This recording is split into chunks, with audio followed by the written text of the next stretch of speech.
দিয়েছি আগামী 5 সেপ্টেম্বর শুক্রবার বিকাল 3টায় শাহবাগ জাদুঘরের সামনে ফ্যাসিবাদ বিরোধী ঐক্যের ব্যানারে ফ্যাসিবাদ বিরোধী শক্তি আমরা যারা আছি, যারা এই জুলাই গণঅভ্যুত্থানের শক্তি, তাদের সকলকে সাথে নিয়ে সংহতি সমাবেশ আগামী 5 সেপ্টেম্বর শুক্রবার বিকাল 3টায় শাহবাগ জাদুঘরের সামনে ফ্যাসিবাদ বিরোধী শক্তিগুলোকে সাথে নিয়ে ফ্যাসিবাদ বিরোধী শক্তির সংহতি সমাবেশ।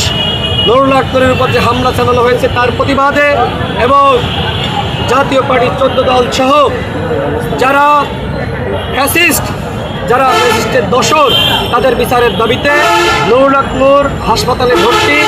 তার অবস্থা যদি ভালো হতো তাহলে সরকারের পক্ষ থেকে বিদেশে পাঠানোর সিদ্ধান্ত গ্রহণ করতো না।